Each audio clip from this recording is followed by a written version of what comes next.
Good evening, this is Gavriel Jacknin, and welcome to Halacha Day number 1060. A Halacha Day keeps the Yetzer Hara away. We are continuing with the rules concerning the brachas, the blessings said before enjoying food, drinks, and fragrances.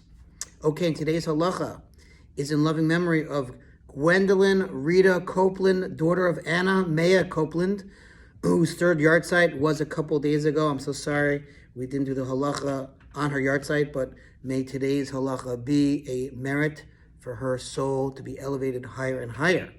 Here we go. If you took in your hand a fruit to eat, you took an apple, and recited the blessing over it, Baruch atah Hashem Elokeinu melech haolam, borei peri eitz, and it fell out of your hand and was lost, or it became so spoiled, it fell in the mud, that it was inedible. And similarly, if you said a blessing over a beverage and the beverage spilled, if at the time there was more of the same food or beverage on the table and you also intended to eat or drink more than you were holding in your hand, consequently the blessing referred also to the other things before you, then you need not repeat the blessing. So as long as there was other apples on the table, more iced tea on the table, you're okay. But in an ordinary case, the blessing applies only to that which you were holding in your hand, and you must repeat the blessing. So assuming there's no extra iced tea, no extra apples, you're in trouble. You got to find a new apple, make a new blessing.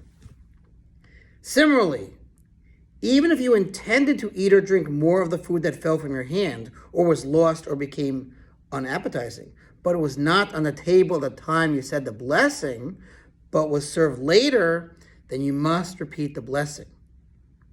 This holds true even in the case where if you ate or drank the original food, you would not have had to recite the blessing over the food that was to be served later, because this case is different. So what's the other case? Says the footnote.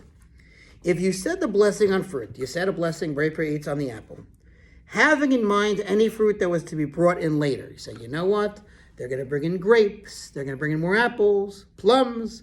I have in mind with this blessing, borei peri eitz, all the fruit that's going to come to me later.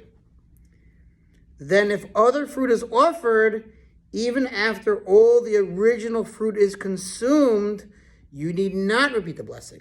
So in the other case, so even though I finished my apple, and now might be 5 minutes later, that's when the other apples come in, that's when the grapes come in, no need to make a new blessing. But here, in this case, because there was no other fruit coming, so then you really lost that blessing, and you have to repeat when you find the new apple.